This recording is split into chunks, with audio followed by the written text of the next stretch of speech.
Sa gitna ng isang napakalaking proyekto sa konstruksyon na nagkakahalaga ng milyon-milyong piso, muntik nang tumigil ang lahat. Doon lumapit ang isang 19 na taong gulang na mekaniko na si Monica. Marahang inilapat ang kamay sa nakahintong wheel loader. Kalma niyang sinabi, "Pwede ko bang tingnan ito?" Biglang nagalit ang punong mekaniko sa harap ng lahat. "Sira na yang makinang yan, maliit na Indianang babae. Umalis ka riyan bago ka mapahiya." Natigilan ng mga manggagawa. Tumawa ang engineer ng site habang tuloy-tuloy ang mga insulto. Pero hindi natinag si Monica. Umakyat siya sa loob ng cab ng makina at mahigpit na humiling ng katahimikan. Isang mabilis at simpleng galaw lang ang ginawa niya. Isang kilos na agad nagpawala ng kulay sa mukha ng senior na mekaniko. Nagtinginan ang mga manggagawa sa isa't isa na parang hindi makapaniwala. Napakubo sa gulat ang engineer. Walang nakaintindi kung paano agad naayos ng dalagang ito ang problema. Mainit na mainit ang umagang iyon ng Setyembre. Yung klase ng init mula sa araw ng Amazon na sinusunog ang balat bago pa magsimula ang trabaho at pinapawisan ka na agad kahit hindi ka pa kumikilos. Sa lugar ng konstruksyon ng AC 405 Highway, isang malaking proyekto sa pag-aaspalto ng kalsada na nagkakahalaga ng 47 milyong reais ang muntik ng bumagsak. At lahat yon ay dahil sa isang piraso ng kagamitan, pero hindi ito basta-basta, isa itong halimaw. Isang Caterpillar 950 milimetro wheel loader. Isang napakalaking makinang dilaw na may timbang na 22 tonelada, may taas na 3.2 metro at kayang maghakot ng 5 kubikometro ng lupa sa isang buhos. May presyong 1.8 milyong reais at noong araw na iyon, tuluyang tumigil ito sa paggana. Ang Caterpillar C7 diesel engine nito may 6 na silindro at 221 kabayo ay hindi man lang umandar. Walang click, walang ugong, walang panginginig, wala. Isang katahimikang nagsasabing may malalim na sira. Mas masahol pa ang high-pressure hydraulic system nito na nagpapatakbo sa dambuhalang bucket ay parang naging bato, nagyelo sa loob. Para maintindihan ang bigat ng sitwasyon, kung wala ang loader na iyon, titigil ang buong operasyon. Ang makinang iyon ng kabuhayan ng 42 manggagawa, 23 truck driver at 7 engineer. 12 ng pamilya ang umaasa sa patuloy na operasyon nito. Ang kumpanyang Peralta e Reyes ay tumawag na ng 3 eksperto mula Porto Velho, 4 na oras ang layo. Hindi basta-bastang engineer ang mga iyon. May pinag-aralan, may karanasan at may autoridad. Pero iisa ang sinabi nila, tapos na ang loader, hindi na kayang ayusin. Ang tanging solusyon, palitan ang buong makina. Gastos, 380,000 reais.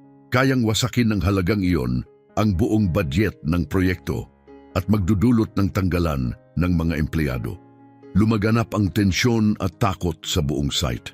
Doon dumating si Monica Garcia, 19 na taong gulang pa lamang. Oo, 19. Isang dalagang may katangiang Amazonian, kayumangging balat na lalong pinaitim ng araw. Mahabang itim na buhok na palaging nakatali. Ang asul niyang overalls ay luma at puno ng mantika at grasa sa tagal ng gamit. Ang mga leather boots niya ay suot pa rin sa kabila ng kalumaan at dala niya ang backpack na halatang pinagdaanan na ng maraming kwento. Pero sino nga ba siya? Si Monica ay galing sa labas ng Cruzeiro do Sul sa isang payak na lugar na tinatawag na Várzea Alegre. Salat sa pera ang kanyang pamilya. Ang kanyang ina, si Carmen, ay kusinera sa isang pampublikong paaralan. Gumigising tuwing 4:00 ng umaga para magluto ng pagkain para sa 400 bata. At sumasahod lamang ng 1,200 reais kada buwan. Halos wala siyang alaala sa kanyang ama. Umalis ito noong siya ay 3 taong gulang pa lang. Ang nagpalaki sa kanya ay ang kanyang tiyo na si Nando Fernando Garcia Santos. Isang lalaking tinatawag lang ng pamilya na mekaniko lang na para bang walang halaga ang titulo. Pero hindi ordinaryong tao si Fernando Garcia, isa siyang alamat, bagamat nakalimutan na ng marami. Sa loob ng 35 taon, siya ang chief mechanic ng Caterpillar sa kanlurang bahagi ng Amazon.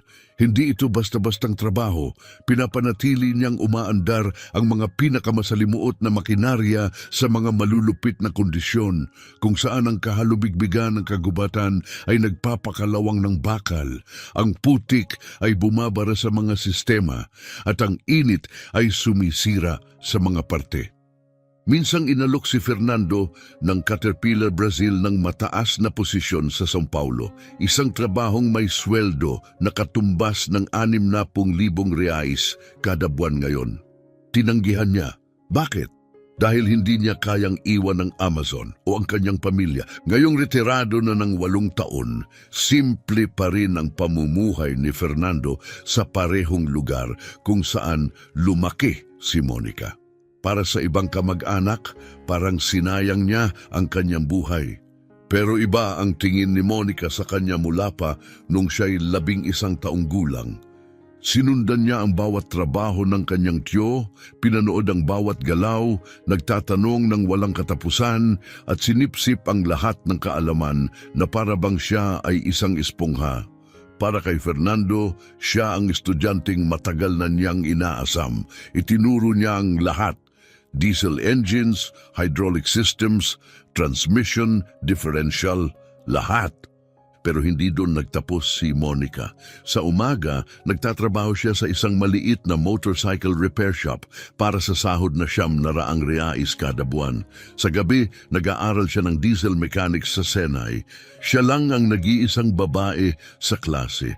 Palagi siyang pinagtatawanan, tinatawag ng kung ano-anong pangalan at minamaliit. Hindi siya sumasagot. Masakit, oo, pero mas mahalaga sa kanya ang kaalaman kaysa sa panlalait. Sa sariling oras, pumupunta siya sa internet cafe sa kanilang lugar. Nagbabayad ng ₱2 kada oras para mag-download ng mga technical manual sa Ingles tungkol sa modernong diesel electronics. Gabi-gabi siyang nag-aaral mag-isa, isa-isang isinasalin sa Google Translate ang mga manual. Inaral niya ang tungkol sa ECM modules, pressure sensors, HPCR systems, mga advanced electronics na hindi pa nasusubukan ng kanyang tiyo. Alam ni Monica na ang hinaharap ng mekanika ay digital at naghanda siya para rito. Tinatawag man siyang maliit na Indiana na parang insulto. Pero isinusuot ni Monica ang kanyang pagka-Amazonian bilang simbolo ng karangalan. May buong dangal at lakas. Madalas sabihin ni Monica ng buong pagmamalaki, ang mga katutubo ang tunay na tagapangalaga ng lupang ito. Pero naniniwala rin ako na ang mga makinarya tulad ng traktora at loader ay nagbibigay ng dignidad sa mga manggagawa. Pwede nating parangalan ang gubat at sabay na tumulong sa pagbuo ng Brazil. Palagi siyang tumatayo para sa mga manggagawang mula sa Hilagang Silangan, Northeasterners, na lumipat sa Acre para humanap ng mas magandang buhay. Para sa kanya, sila ang tunay na tagapagtayo ng bansa, mga taong masipag at karapat-dapat igalang. Noong mainit na umagang iyon ng Setyembre, dumating si Monica sa construction site dahil sa tip ng kaibigan na nagtatrabaho roon. Isang makina raw ang nasira. Kusang loob siyang nag-alok ng tulong at doon niya unang nakilala si Ronald Castillo. Si Ronald ay 52 anyos at sa lahat ng paraan kabaligtaran ni Monica. Tubong mayamang pamilya sa Manaus, si Ronald ay nakapag-aral sa mga prestihiyosong technical school. Napuno ng mga internasyonal na sertipiko ang dingding ng kanyang opisina. Kumikita siya ng 18,000 reais bawat buwan bilang chief mechanic na partikular na inupahan para sa proyektong ito. Matangkad siya, maputi at ang kanyang bilugang tiyan ay indikasyong hindi niya pinalalampas ang masarap na pagkain. Suot niya ang bagong jumpsuit ng Dix, malinis na cat boots at nagsasalita na parang siya ang laging nasusunod. Ngunit sa likod ng malinis niyang uniforme at malaking sahod, dala ni Ronald ang mas mabigat na pasan. Malalim na pagkiling, prejudice, at emosyonal na kahungkagan. 5 taon na ang nakalilipas, iniwan siya ng kanyang asawa. Tinawag siyang malamig at walang puso. Simula noon, hindi na siya kinakausap ng 3 niyang anak. Tinatago ni Ronald ang kanyang kalungkutan sa anyo ng kayabangan at pagkasuklam, lalo na sa mga tagahilagang silangan, mga katutubo at sa mga babaeng nagtatrabaho sa larangan ng mekanika. Para sa kanya, ang pagkukumpuni ng makina ay mundo ng kalalakihan. Ang makita ang isang babae sa kanyang larangan ay hindi lang kakaiba. Ito ay kasuklam-suklam. Kaya nang marahang lumapit si Monica sa sirang loader at nagsabing, "Paumanhin, maaari ko po bang silipin ang makina?" Tumingin sa kanya si Ronald na punong-puno ng paghamak at pangmamaliit. "Anong sabi mo, iha?" Tanong niyang malakas, sinadyang marinig ng lahat. Huminga ng malalim si Monica. "Mekaniko po ako. Sanay ako sa heavy equipment. Baka po matulungan ko kayong matukoy ang sira." Ang sumunod na nangyari ay hindi niya kailanman malilimutan. Tumawa si Ronald, malakas, sobra, parang eksena sa masamang palabas. Tumingin siya sa mga manggagawa at nagsimulang pagtawanan si Monica na para bang siya ay nasa entablado. "Narinig niyo yon?" Sigaw niya habang naglalakad paikot. "Itong dalagitang ito, itong maliit na babae, gustong turuan ako ng mekanika? Ako na may 30 taong karanasan? Higit sa 40 manggagawa ang huminto sa trabaho at nagtipon. Mga truck driver, laborer, helper, lahat ay bumuo ng tahimik na bilog. Ang ilan ay bahagyang natawa. Ang iba'y napayuko, nahihiya para kay Monica. "Tingnan niyo ang suot niya," sigaw ni Ronald habang tinuturo ang luma at mansadong jumpsuit ni Monica. "Ganito ba ang itsura ng mekaniko? Para lang siyang galing palengke at ngayoy gustong ayusin ang makinang halos 2 milyong reais ang halaga." Uminit ang pisngi ni Monica pero nanatiling kalmado ang kanyang tinig. "Sir, nag-aalok lang po ako ng tulong. Nag-aral po ako." "Nag-aral?" Putol ni Ronald, may halong pangungutya. "Saan? Maliit na Indianang babae sa isa sa mga talyer sa likod bahay. Ako may Caterpillar credentials mula sa US. 3 engineer na galing sa mga universidad ang nagsabing patay na ang makinang yan at iniisip mong kaya mong gawin ang hindi nila nagawa." Ang pagtawag niya kay Monica ng maliit na Indianang babae ay punong-puno ng panghahamak. Napalingon ang ilang manggagawa, halatang naasiwa, pero walang naglakas loob na kumontra.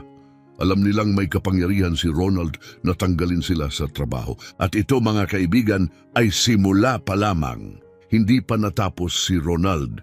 Ginawa niya itong pampublikong palabas, paikot-ikot kay Monica na parang hayop sa panguhuli, matatalas, malalakas at nakakasugat ang bawat salita. Tirik na tirik ang araw, pawis ang bawat noo. Pero walang gumalaw. Para bang nagyelo ang buong site, pinapanood ang pagpapahiya kay Monica. "Alam niyo kung anong nakakatawa?" ani Ronald.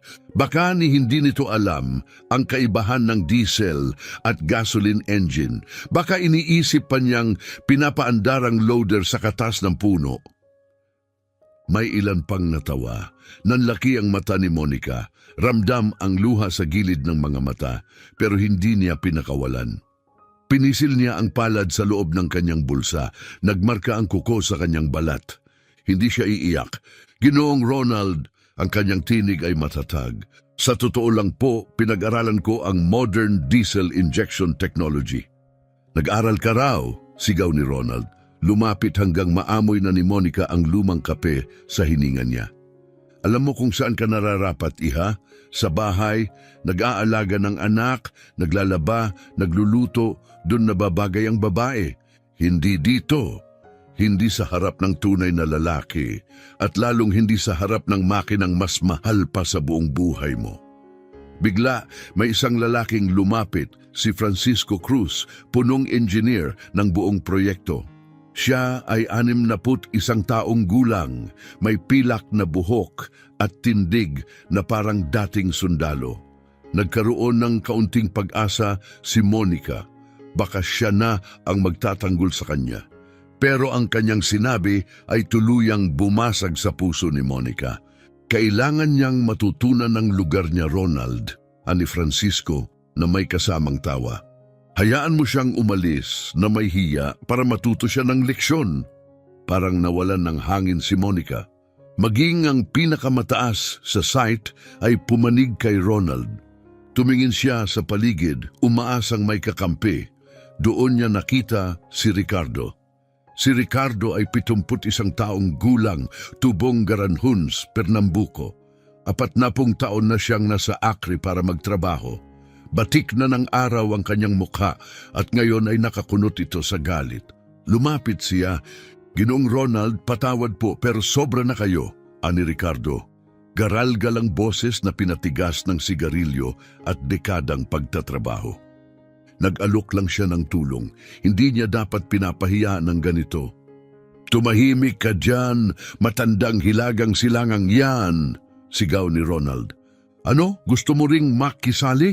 Isa ka lang taga-bitbit ng gamit. Hanggang doon ka lang."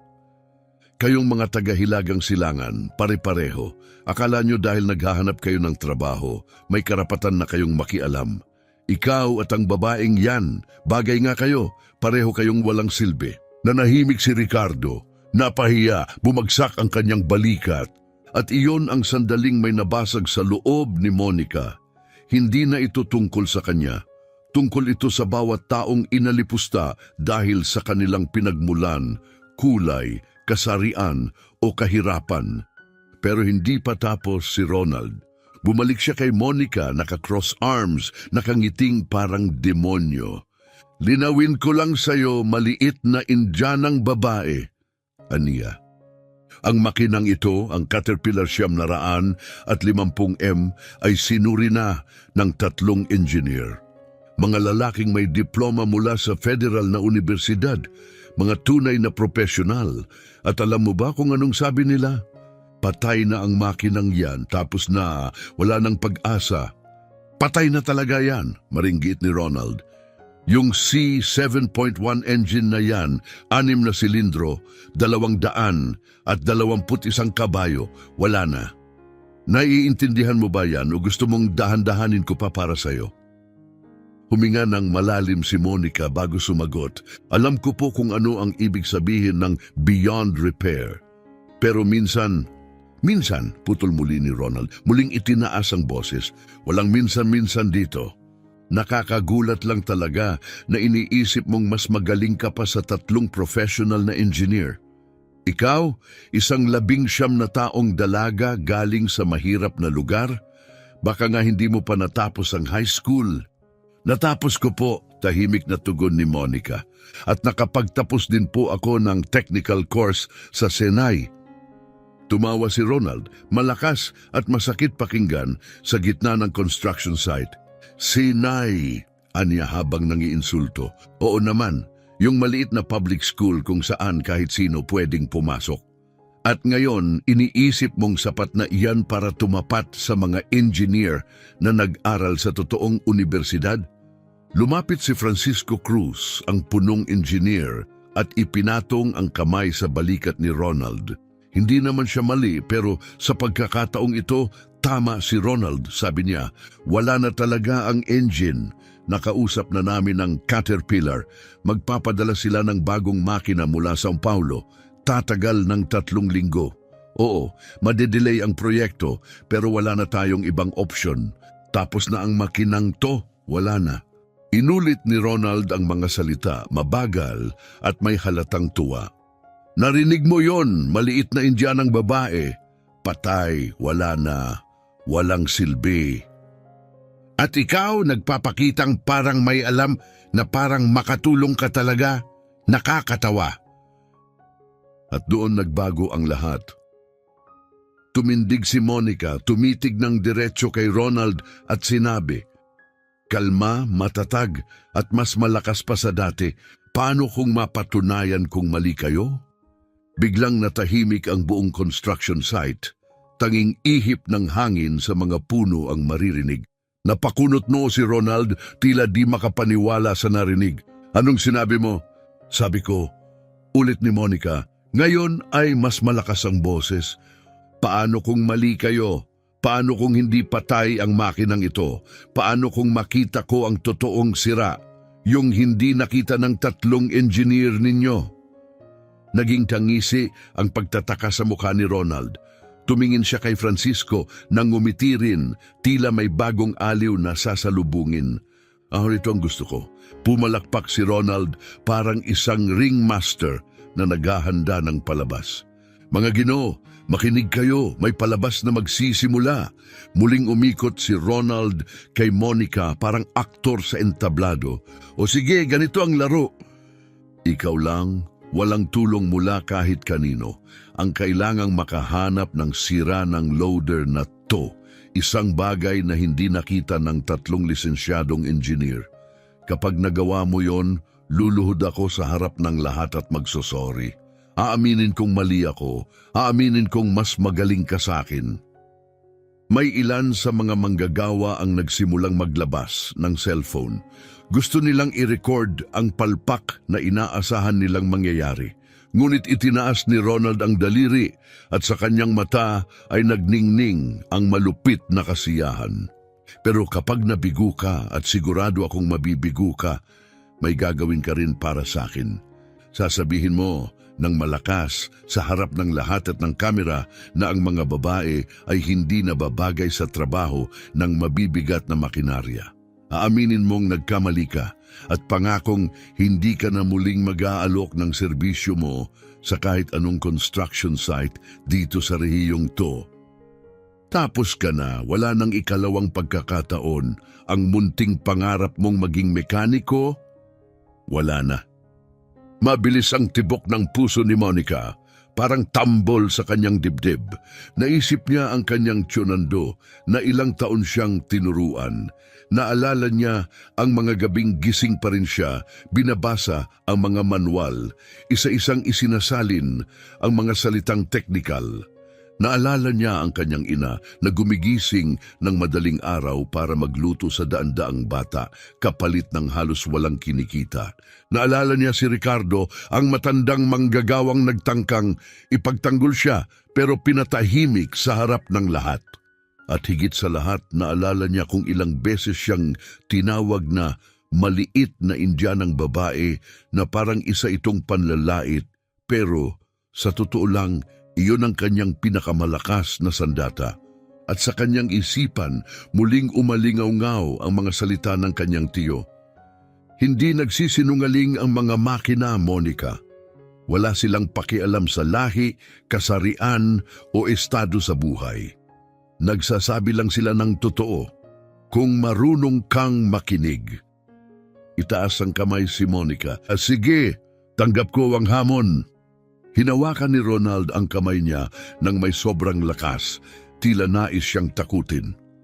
Nakangiti siya pero puno ng panlalait. Perpekto, Francisco, narinig mo yon? Tumango si Francisco, nakakrus ang mga braso, nakangising may paghamak. Lahat ng tao rito ay saksi at nakarecord lahat to. Tumingin siya kay Monica. Sigurado ka ba, iha? Isang malaking pagkakamali iyan. Sigurado ako, sagot ni Monica. Walang pag-alinlangan sa boses niya. Umatras si Ronald, binuka ang mga braso na parang aktor sa final scene ng isang palabas. O sige, maliit na Indianang babae, ipakita mo nga kung anong kaya mo. Sige na, nangungutyang sabi ni Ronald, ipakita mo sa amin ang talino mo. Tingnan natin kung kaya mong malaman ang hindi nakita ng 3 lisensyadong engineer. Ikaw, isang teenager na galing sa pampublikong paaralan, mas matalino pa raw sa mga lalaking mas matagal nang nagtatrabaho kaysa sa edad mo. Sige, ipakita mo. Nanonood kaming lahat. Higit sa 15 manggagawa ang nakahawak na sa kanilang mga cellphone, nakarecord na. Lahat sila inaasahang masaksihan ang pagkakamali ni Monica. Walang gustong makaligtas sa sandaling iyon. Lumapit si Monica sa dambuhalang Caterpillar 950M wheel loader. 22 toneladang makina at bakal. Mahigit 3 metro ang taas. Kulay dilaw ng Caterpillar, pero ngayon ay balot ng alikabok mula sa pulang lupa ng Acre. Ang malawak na bucket sa harapan na kayang maghakot ng 5 kubiko metro ng lupa ay tila natutulog, isang halimaw na wala ng pag-asang magising. Marahang ipinatong ni Monica ang kanyang kamay sa mainit na bakal ng makina at pumikit. Sa kanyang isipan, malinaw niyang narinig ang tinig ng kanyang tiyo Nando. Lagi mo munang pakinggan, iha, bawat makina may boses. Kailangan mo lang intindihin ang wika nito. Umakyat siya sa loob ng cab ng loader, mainit sa loob. Ang leather seat ay parang pinainit ng araw. Umupo siya sa likod ng mga kontrol, dama ang bigat ng mga matang nakatutok sa kanya. Sa ibaba, naroon si Ronald, nakakrus ang mga braso, may mapang-asar ng ngiti, may mga tahimik na halakhak sa mga manggagawa.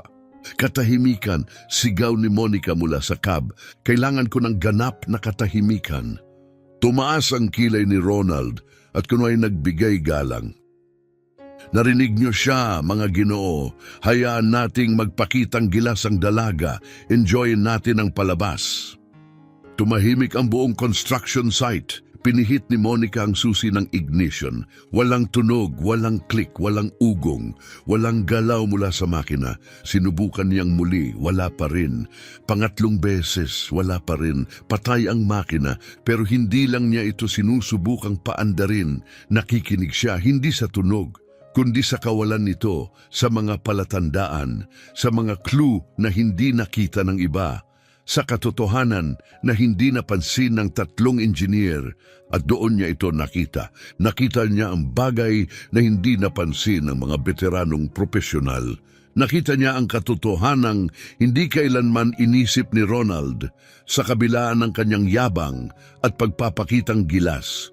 Bumaba si Monica mula sa cab ng kalmado. Lumakad siya papunta sa gilid ng loader at binuksan ang malaking kompartamento ng makina kung saan naroon ang C7.1 diesel engine. Ang kanyang mga mata, matatalas, sanay at nakatutok ay sinaliksik ang maze ng mga pyesa, kable at tubo.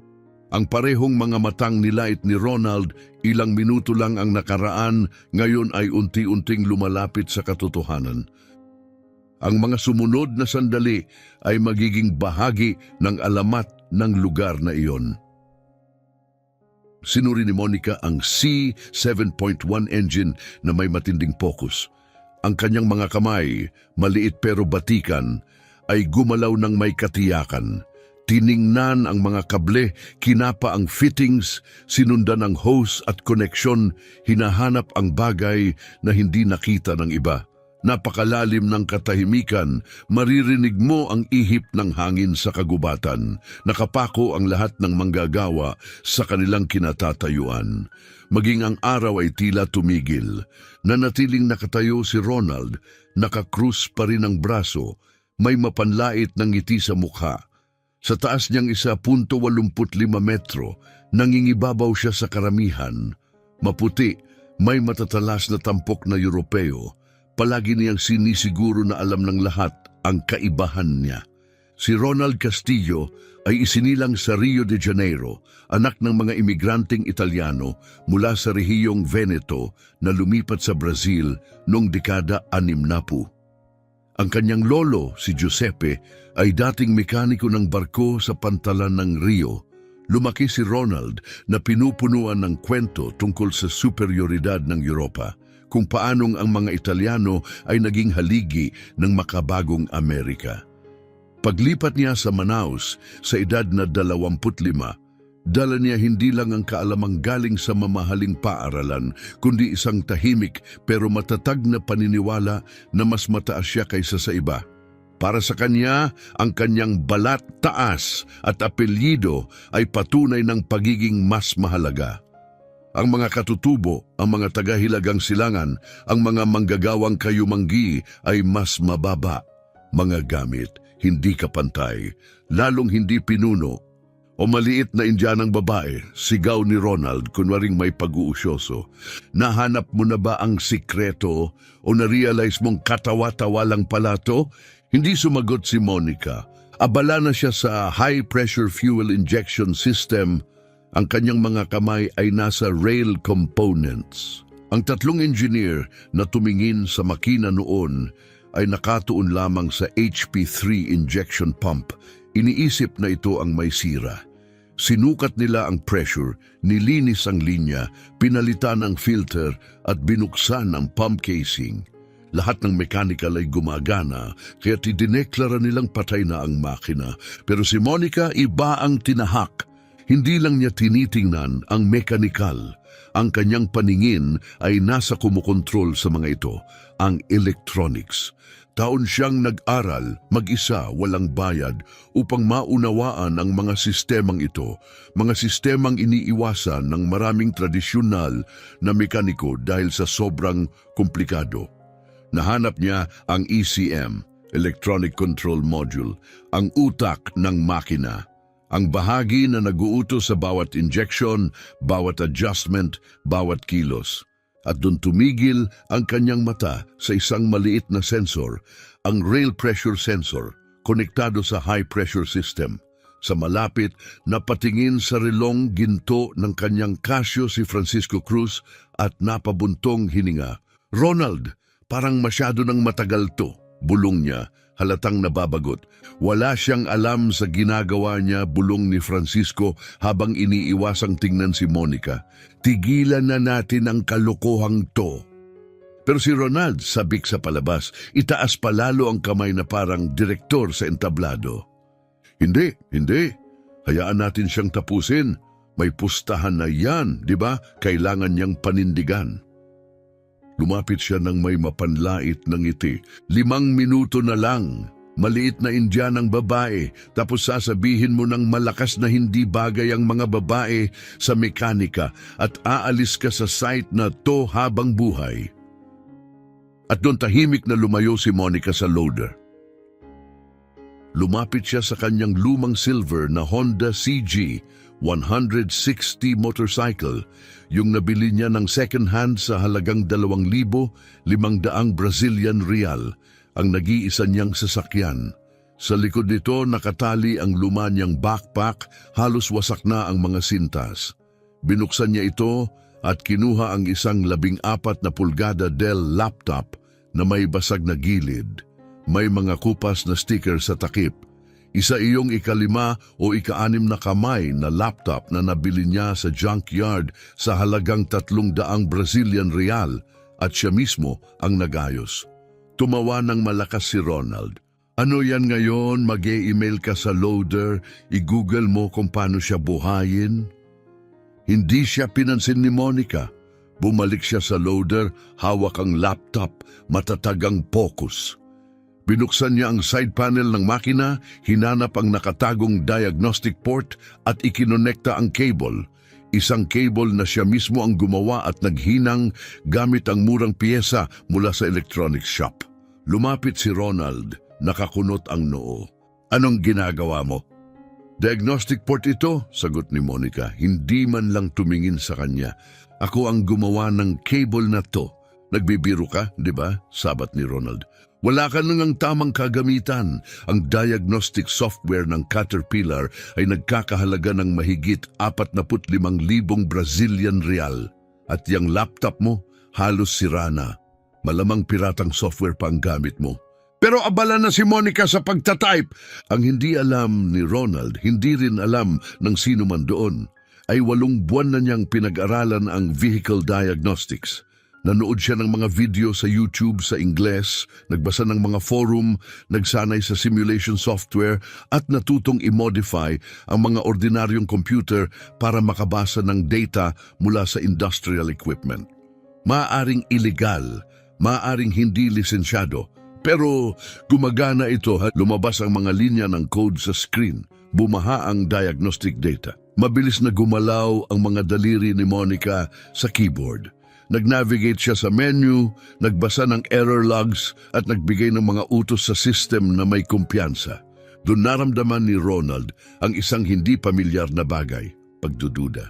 Hindi mo dapat kayang gawin yan, sabi niya, masyadong malakas. Wala kang pahintulot mula sa Caterpillar para buksan ang system na yan. Nanatiling nakatitig si Monica sa screen. Hindi ko kailangang humingi ng permiso para magbasa ng error codes, sabi niya ng kalmado. Lahat ng tunay na mekaniko ay ginagawa yan bago sabihin na patay ang makina. Diretsyong tama sa puso ni Ronald. Naging bato ang kanyang mukha. Makinig ka. Nahanap ko na, sigaw ni Monica, at sa unang pagkakataon, ang kanyang tinig ay hindi depensa, kundi kumpiyansa. Ipinakita niya ang laptop sa lahat.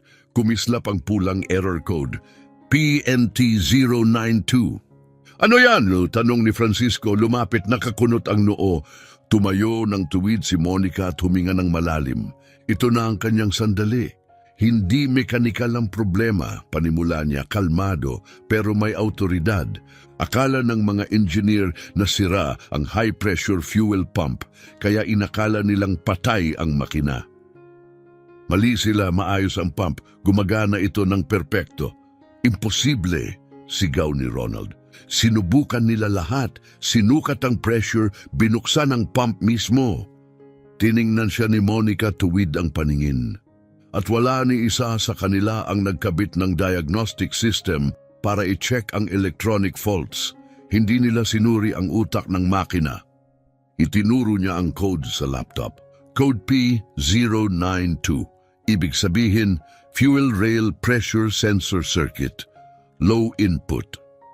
Sa madaling salita, may sira ang sensor na sumusukat sa fuel pressure.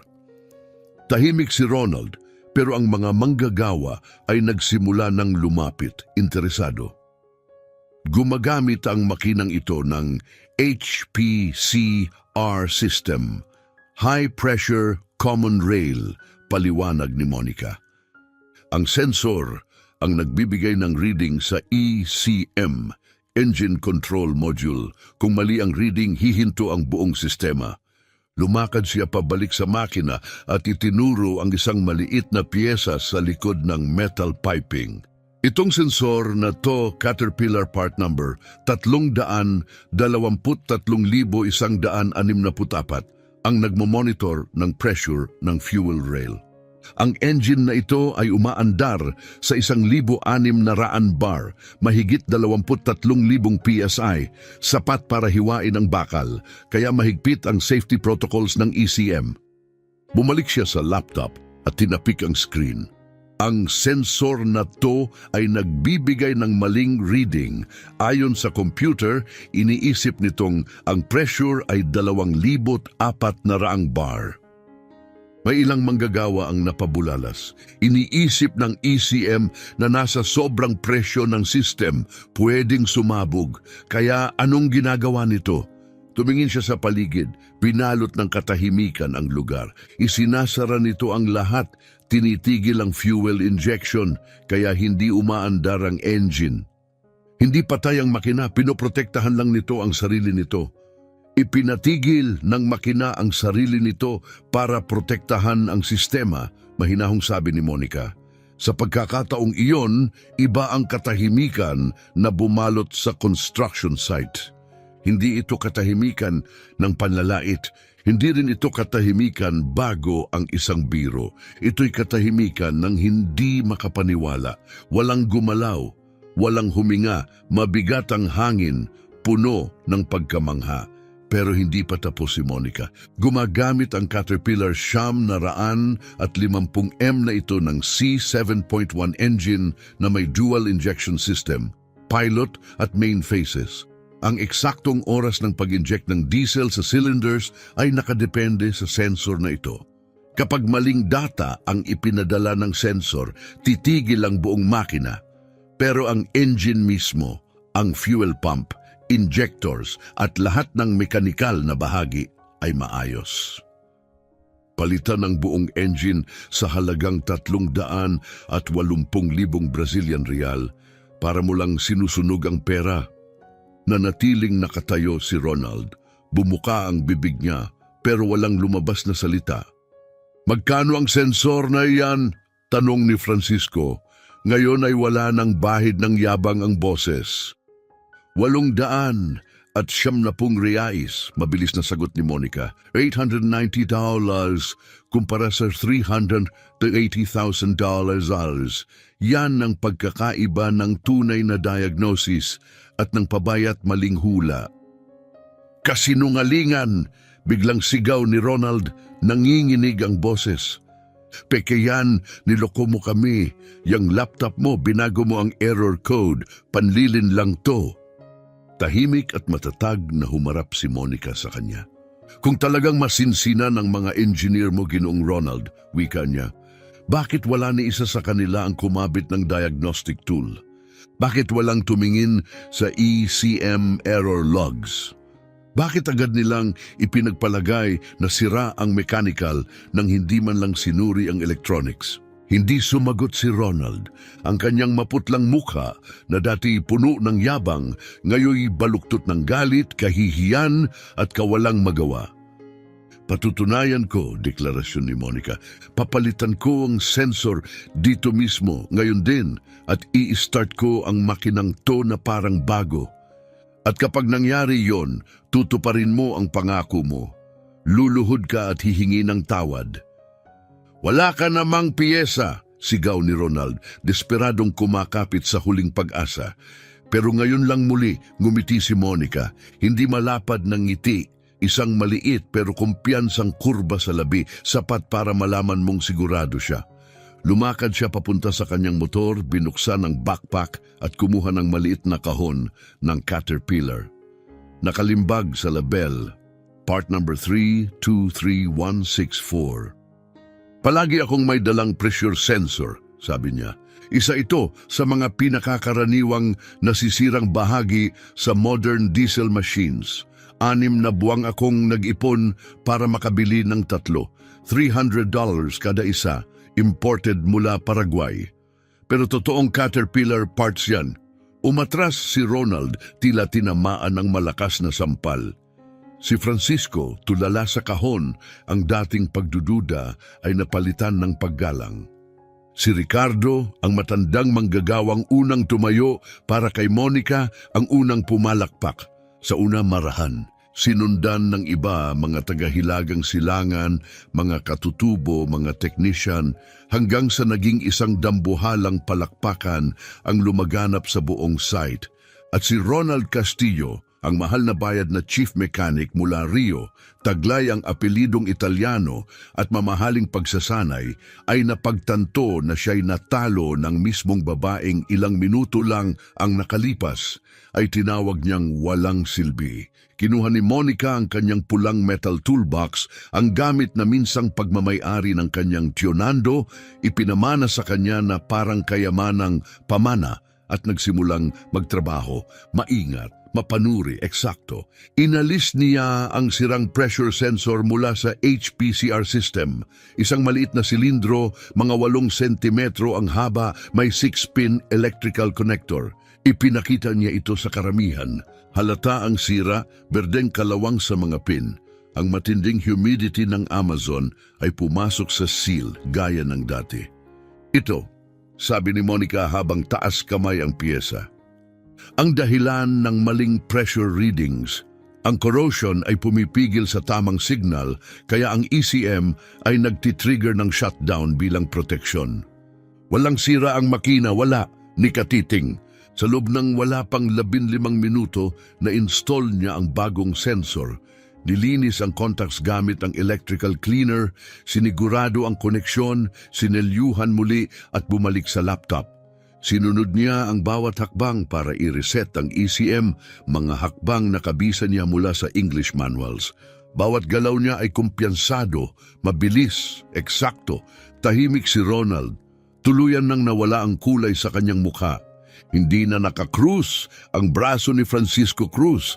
Hindi na siya nakatingala mula sa taas. Ngayon nakatayo siya, nakatingin kay Monica. Hindi bilang batang babae, kundi bilang isang ganap na profesional. Tapos na, sabi ni Monica. I-start ko na. Umakyat siya muli sa cab ng loader. Umupo sa likod ng manibela. Hinawakan ang ignition key at pinaikot ito. Tumigil ng 2 segundo ang lahat.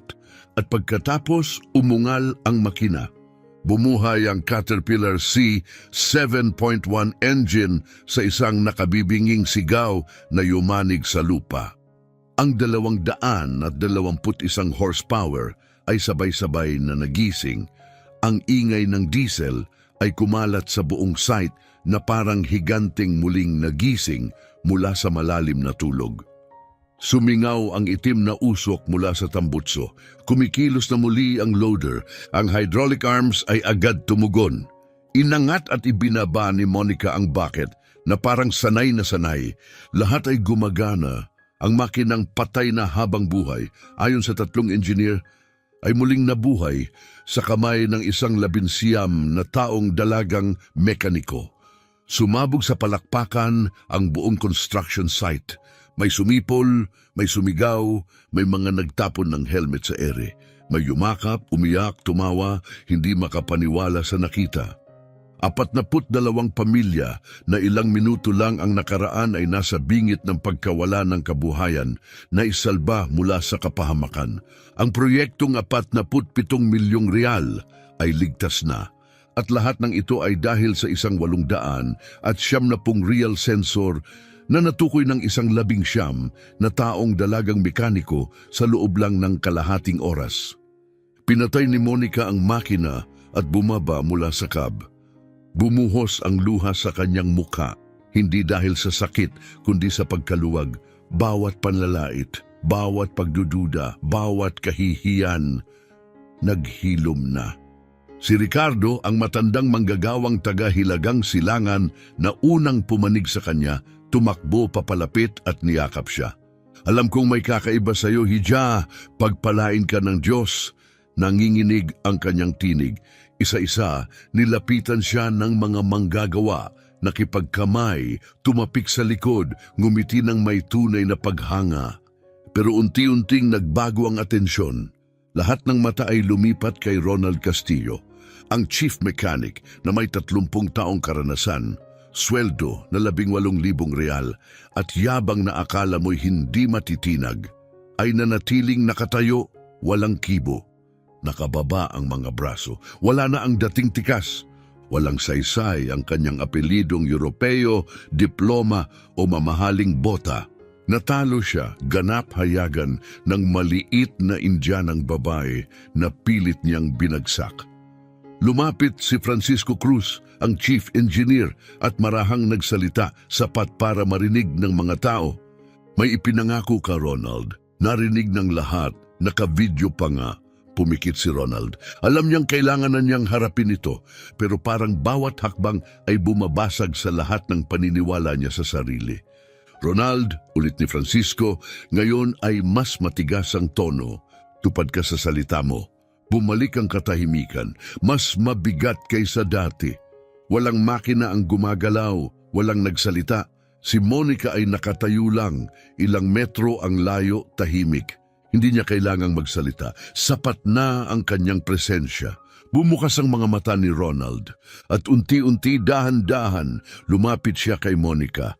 Bawat hakbang ay mabigat, tumigil siya sa harap niya at lumuhod. Isang lalaking 1.85 metro ang taas. May matatalas na tampok na Europeo na buong buhay ay ginamit ang anyo bilang simbolo ng superioridad. Ngayon ay nakaluhod sa harap ng isang batang babaeng katutubo na kanyang minaliit, ininsulto at binastos. Ako'y humihingi ng tawad, aniya, putol-putol ang boses. Nagkamali ako, lubos akong nagkamali. Ngunit bago pa niya maituloy, may biglang umaling-aungaw na tunog ng makina. Isang asul na 1,978 VW Beetle, may kupas at kalawang, ay pumasok sa site. Uubo-ubo ang makina sa bawat ikot. Sa likod ng manibela, isang matandang lalaki, maliit, payat, puting-puti ang buhok. Suot ang lumang coverall na halos hindi mo na makilala ang dating kulay. Ito ay si Fernando Garcia Santos, si Tio Nando. May tumawag sa kanya kanina pa, sinabihan siya sa nangyari kay Monica. Nagmadali siyang pumunta gamit ang kanyang lumang Beetle. Mabagal pero determinado. Pagdating niya, tumigil siya sa gitna ng tagpo. Si Ronald ay nakaluhod. Si Monica ay umiiyak. Ang loader ay umaandar sa background at naintindihan niya ang lahat kahit walang sinabing salita. Sa una walang nakapansin sa kanya. Para lang siyang isa sa mga karaniwang matanda. Baka lolo ng isa sa mga manggagawa. Pero napalingon si Ricardo. Nakita niya ang matanda. Natigilan. Bumuka ang bibig. Tumayo ang balahibo. Hindi pwede, bulong niya. At biglang sigaw, Diyos ko, sa langit, si Fernando Garcia yan. Nandito si Fernando Garcia. Umalingaw-ngaw ang pangalan sa buong site. Ang mga veteranong manggagawa, yung mga dekada nang nasa industriya, napalingon, napakunot ang noo, at biglang napatulala. Mula pagkalito, naging pagkagulat, hanggang sa paggalang, si Fernando Garcia, sigaw ng isang excavator operator sa edad na 50 taon ang nabitawan ng kanyang lunchbox at tumakbo papalapit. Ginoong Fernando, kayo ba talaga yan si Mr. Fernando ng Caterpillar? Si Nando Garcia, sigaw ng isa pa, ang alamat siya nga. Napakunot ang noo ni Francisco Cruz. Sino si Fernando Garcia? Tanong niya. Tumingin sa kanya si Ricardo, parang hindi makapaniwala. Sino si Fernando Garcia? Engineer, seryoso ka ba? Sir, kung totoo ang respeto mo sa makinarya, dapat kilala mo siya. Lumapit si Fernando sa karamihan. Bahagyang tumango, kumaway, mahinahon, mapagpakumbaba. Hindi siya sanay sa atensyon. Ginugol niya ang buong buhay sa likod. Nagtatrabaho ng totoo, walang hanap na papuri. Pero hindi papayagan ni Ricardo na palampasin ito. Ang lalaking ito, Aniya, ang pinakamagaling na mekaniko sa buong Western Amazon. Noong dekada 90 habang ang isang buong minahan ng ginto ay nasa 300 kilometro mula sa pinakamalapit na fuel station, siya lang ang nagpapatakbo ng 40 Caterpillar machines. Mag-isa, 300 kilometro mula sa tulong. Lumapit si Roberto, isang veteranong manggagawa. Kasama ko si Mr. Fernando noong 77. Sa gitna kami ng kagubatan, malapit sa Sena Madureira, nasira ang isang 320 D-excavator, buong hydraulic system, bagsak, walang piyesa, walang tools, huminto siya. At si Mr. Fernando gumawa ng bagong hydraulic pump gamit ang scrap mula sa lumang truck. Gumawa siya ng pump mula sa wala. Tumakbo pa ng 6 na buwan ang makinang dati inakalang wala ng pag-asa. Gamit lamang ang pansamantalang hydraulic pump na ginawa ni Fernando gamit ang sariling kamay. Kalaunan, inalok siya ng Caterpillar Brazil ng isang prestihiyosong posisyon, Chief Engineer sa São Paulo. Ipinagpatuloy ni Ricardo ang kwento. Puno ng paggalang ang tinig. Inalok siya ng sweldo na kung ngayon mo titingnan ay nasa 60,000 reais kada buwan. At alam niyo ba ang sagot niya? Tumanggi siya. Sabi niya hindi niya iiwan ang Amazon, hindi niya iiwan ang pamilya o ang lupang kumuupkop sa kanya. Namula si Fernando, nakatayo sa gitna ng karamihan, nahihiya sa atensyon. Grabe naman kayo, mahina niyang sabi. Ginawa ko lang ang trabaho ko. Trabaho? Halos pasigaw na sambit ni Roberto. Mr. Fernando, 3 beses mong sinagip ang trabaho ko. 3. Habang ang lahat ay sumusuko, ikaw ang palaging may sagot. Hindi mo kami iniwan. Nanatiling nakaluhod si Ronald, pero ngayon nakatingin siya kay Fernando na parang nakakita ng multo. Doon lang niya lubusang naunawaan ang kanyang pagkakamali. Ang babaeng sinubukan niyang lait-laitin sa harap ng lahat ay hindi lang basta may talento. Siya ang estudyante, ang tuwirang tagapagmana ng isang buhay na alamat. Lumapit si Fernando kay Monica. Maingat na ipinatong ang kamay sa balikat niya. Ayos ka lang ba, iha? Bumagsak si Monica sa kanyang bisig, humahagulhol. Nagawa ko po, Tito Nando, talagang nagawa ko. Alam kong kaya mo, mahina niyang tugon, puno ng pagmamahal at pagmamataas. Alam ko mula pa noon, pagharap ni Fernando sa karamihan, mahina ang kanyang tinig, pero parang kulog ang dating. Hindi niya kailangang sumigaw upang marinig. Ang batang ito, hindi lang basta natuto sa akin, panimula niya. Nilampasan niya ako. Naintindihan ko ang lumang sistema, mga mechanical na pump, hydraulics, ang klasiko. Pero itong mga makabagong makina, may computer, sensor, module at diagnostics. Siya ang nagturo sa sarili niya niyan. 2 taon siyang gising sa gabi, nagbabasa ng English manuals. Mga aklat na ako mismo hirap intindihin. Habang tinatawag ninyong mangmang, siya'y nag-aaral ng electronics na iniiwasan pa nga ng maraming lisensyadong engineer. Tumingin siya sa umaandar na wheel loader sa likuran, isang patutuo sa tagumpay ni Monica. At higit pa sa kaalamang teknikal, naiintindihan ng batang ito ang mga tao. Iginagalang niya ang madalas na hindi pinapansin. Mga katutubo, taga-hilagang silangan ang mga manggagawang bumubuhat sa bansang ito. At alam rin niya na ang makina ay hindi kaaway. Ito'y kasangkapan sa dignidad, sa hanap buhay, na ang paggawa ng kalsada ay hindi laging pagsira sa gubat, kundi pagbibigay ng kinabukasan sa mga pamilya. At ang ganung karunungan ay hindi itinuturo ng kahit anong diploma. Lumapit si Francisco Cruz. Baka sa mukha niya ang malalim na pagsisisi, tiningnan niya sa mata si Monica at sa tinig na puno ng sinseridad sinabi, Miss Monica, naging hangal ako. Hinayaan kong mangyari ang isang napakasamang bagay ngayon. Hindi ko ito pinigilan ng dapat ko sanang ginawa. Patawarin mo ako. Nakaluhod pa rin si Ronald. Ngunit ngayon dumadaloy na ang luha sa kanyang mukha. Ang baluti ng kayabangan at pagiging mas mataas na ilang dekada niyang isinusuot ay nawasak na. Wala na siya kundi isang tao, basag, humaharap sa kanyang mga pagkukulang. Tiningnan siya ni Monica, matagal, tahimik, at pagkatapos ginawa niya ang hindi inaasahan ni Numan, inilahad niya ang kanyang kamay. Tumayo ka, Ginoong Ronald. Nanginginig ang mga kamay ni Ronald habang inaabot ang kanya. Itinayo siya ni Monica, nagtagpo ang kanilang mga mata. May karapatan ka ng galitin ako, sabi ni Ronald nanginginig. Hinusgahan kita, sinira ko ang kumpiyansa mo. Nagpakita ko ng pagmamataas dahil sa edukasyon ko, pinagmulan at itsura. Nagkamali ako sa lahat ng aspeto. Tumango si Monica dahan-dahan. May alam ka, marunong ka, wala namang nagsabing hindi. Pero ang problema, hindi sa mga kamay mo, nasa puso mo. Kung handa kang magbago, kung handa kang makita ang tao batay sa kung sino sila, hindi kung anong lahi, anyo o kasarian. Sige, magtatrabaho ako kasama mo, hindi bilang mas mababa, kundi bilang kapantay. At doon tuluyang bumigay ang huling piraso ng ego ni Ronald. Umiiyak siya, hindi na dahil sa hiya, kundi sa kababaang loob. Sa unang pagkakataon, bumukas ang kanyang puso. Muling lumapit si Francisco. Miss Monica, wika niya, nais kong mag-alok ng formal na kontrata. Technical supervisor ng buong proyektong ito, sweldo 12,000 Brazilian real kada buwan.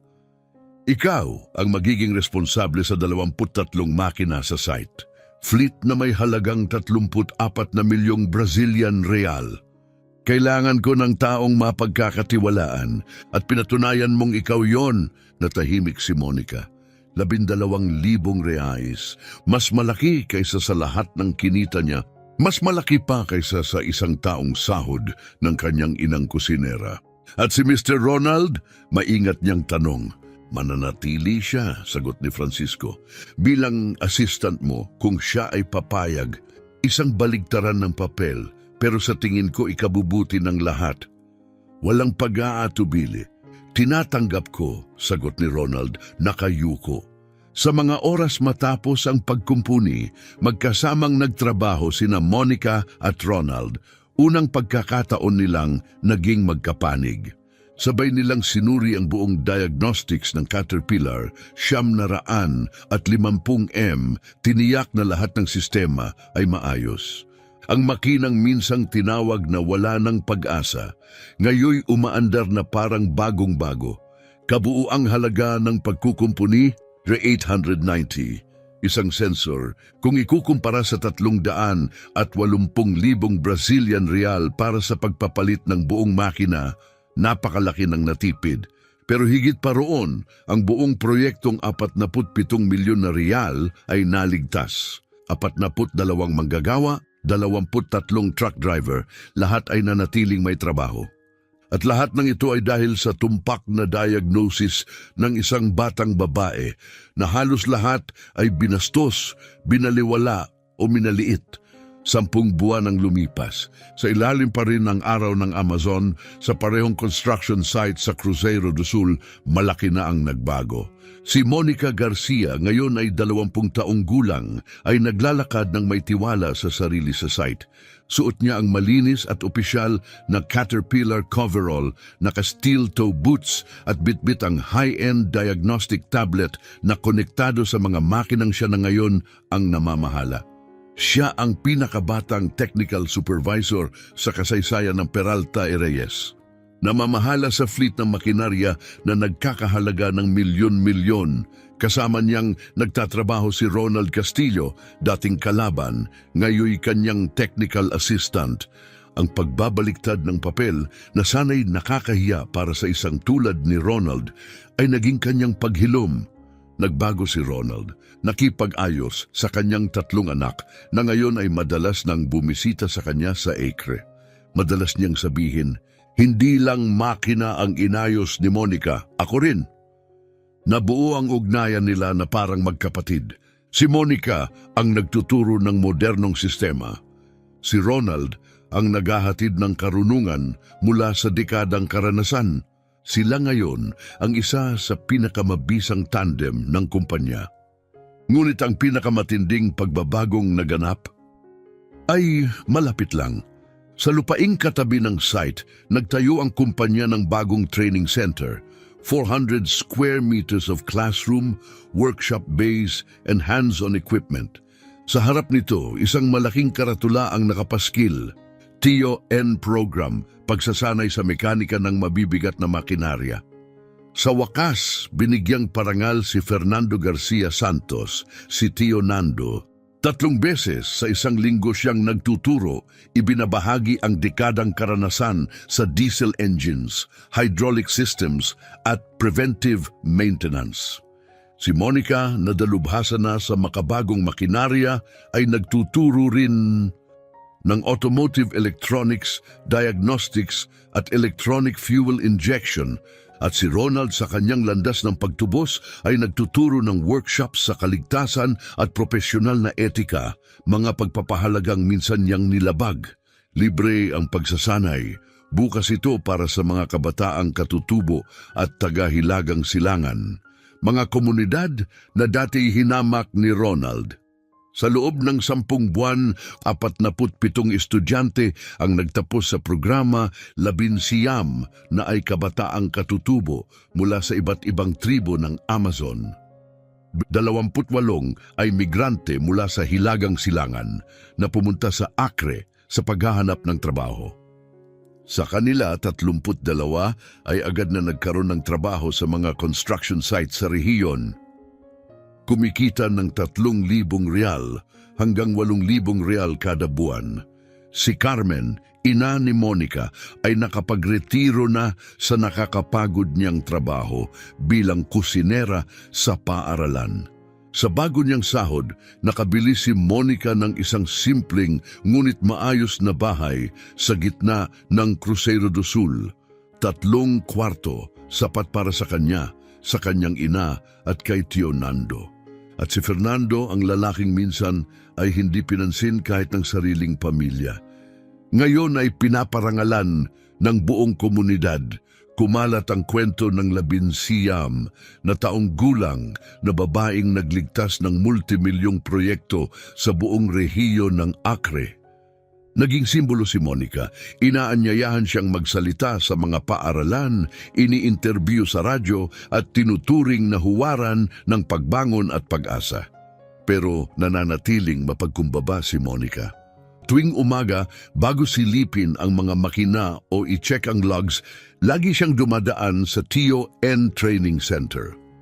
Doon, kinakausap niya ang mga estudyante, lalo na yung kahawig niya, galing sa parehong pinagmulan, may parehong mga pagdududa. At lagi niyang sinasabi ang katotohanan ng kanyang paglalakbay. Makakasalamuha kayo ng mga taong dududahan kayo. Dahil sa kulay ng balat niyo, sa punto ninyo, sa estado sa buhay, sa suot ninyo.